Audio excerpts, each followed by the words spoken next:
Okay, so what is your name? Tell us your filming? name again. I already know your name, but this is Lubé. Okay, this is Lubé. Hello.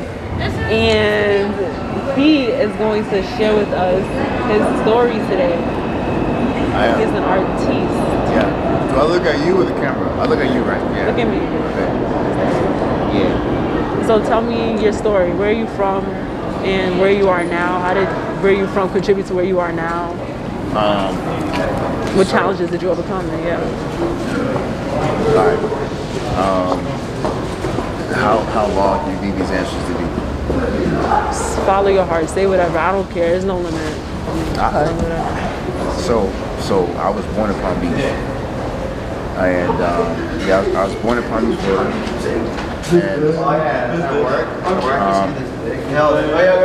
and my parents actually are Haitian immigrants, and they came to Brooklyn in 1980.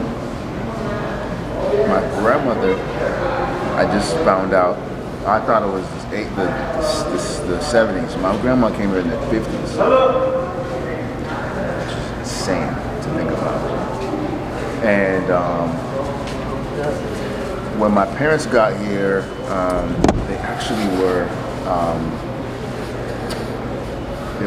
inspired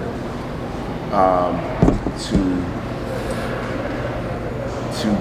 get married, and they were attending church in Jersey, I believe.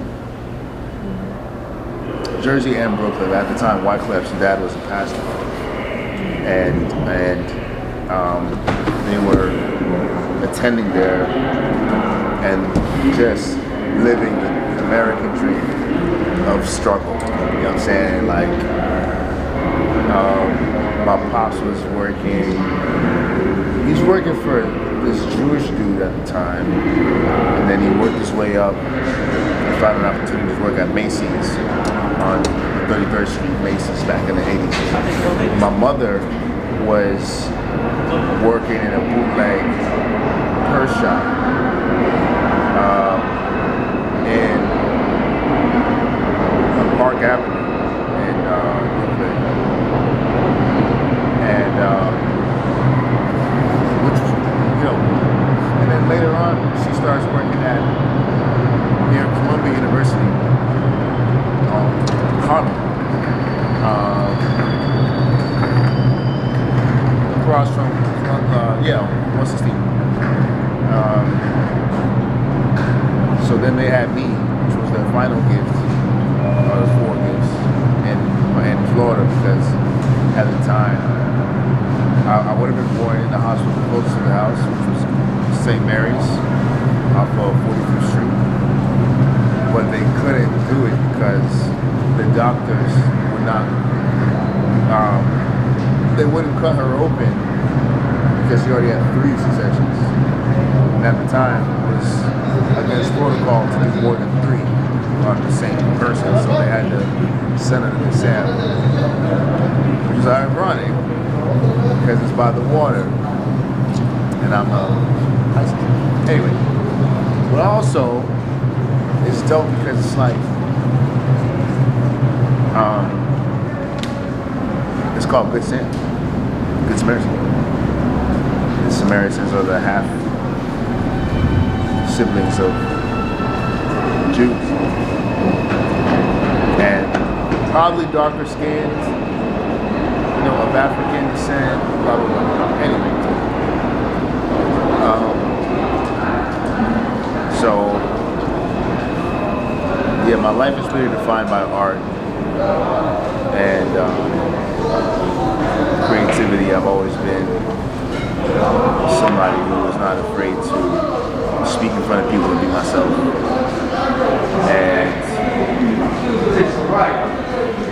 And he gave me the gift of faith probably around 15. And after that, my life started to really experience some interesting things, interesting changes. Fast forward, I ended up doing the announcements at my high school, which gave me this crazy confidence to be able to talk to anybody and just broadcasting ideas and things like that. So it was cool. It was cool doing that. And then like after, fast forward some more, I made I grew up coming to New York back and forth because I was born in Florida. I was raised in Florida, but I had cousins up here all over Florida, Harlem, Bronx. I had family all over, mainly Brooklyn, Long Island. So what was dope was 2004 was another pivotal year though. So backtrack a little bit. 2004, Spider-Man 2 came out on GameCube, all of that. We played that every day. And then College Dropout came out, and hip hop changed forever after that. Because a dude who was only perceived to be a producer was now rapping, but he wasn't even rapping gangster.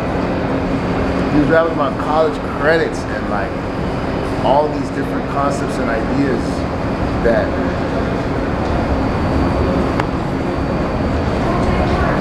people normally never put two and two together, you know, like I feel like I'm all over the place. I don't know if I have a central point that I'm making right now, but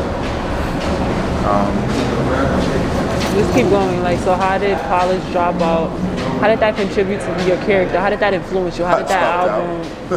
Okay, and then so after that, what happened? My pops was upset. My mom was upset because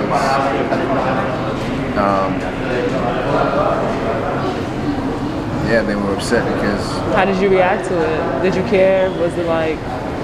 At the time, I was. How did that make you feel? Yeah. At the time, I was a bit ungrateful for what they were doing for me, and how they were helping me, and how they were trying to break generational curses in the way that they knew how, as Haitian immigrants. But then deep down, I just had a feeling like this isn't the vibe for me as an artist. And I wasn't against college.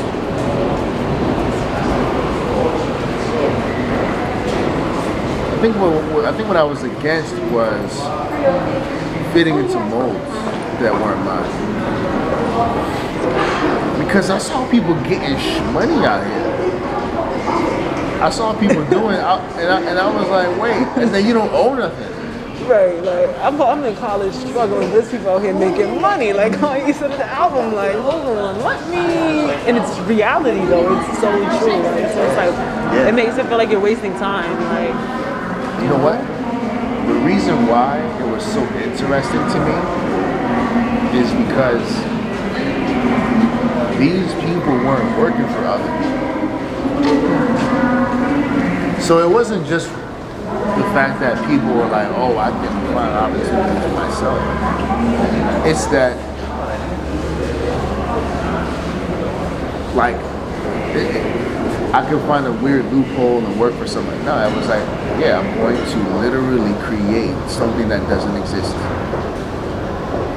A whole entrepreneurial idea just for me. And I'm looking at that like, word? Like we can do that? We can literally create something for ourselves? I didn't know that.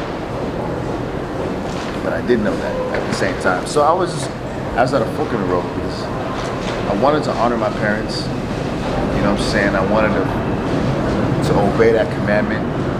But at the same time, they was tripping. So I had to do my own thing. I love you, Mom. I love you, Dad. Je t'aime. Vraiment. And so, you know, it was fascinating. Just learning how to like create my own path. It was scary though, but I knew I could do it, and I am doing it.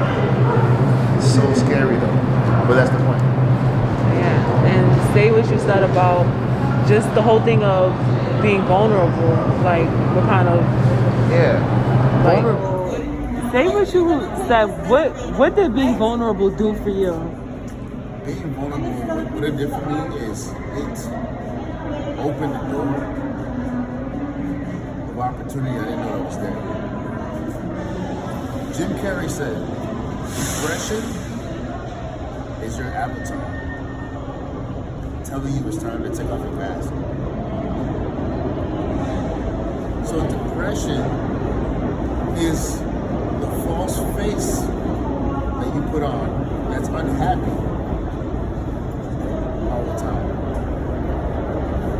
And you're just like, I don't want to do this anymore. You know, like, I want to be vulnerable and real.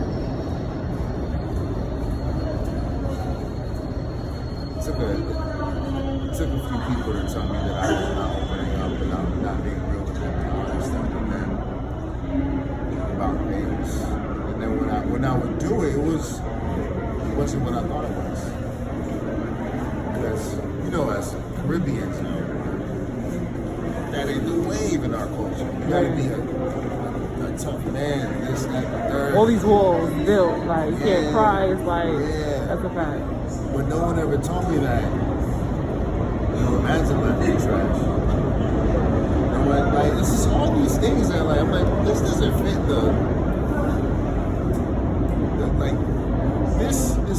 this doesn't feel like a reward. This feels like a problem.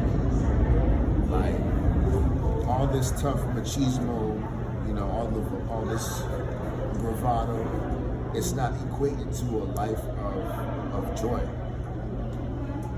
Like when Jay-Z said in the New York Times interview, when you see somebody on a block look at you like, what you looking at, they're really saying, don't look at me. I don't want you to see my insecurities. And I'm like, damn, for Jay to say that is a big deal. You know what I mean? So I want to cultivate a life where I'm being honest in a healthy way, in doses. Because nobody wants that person that's just going like, what's it called? Emotionally vomit, and then you have a vulnerability hangover, as my friend Eunice likes to call it. So I'm just in that place where I'm like, you don't get more vulnerable than selling art in the park. You don't get more vulnerable than selling art in the train station. You don't get more vulnerable than being present. You know what I'm saying? Like, wanting to see people change by your example.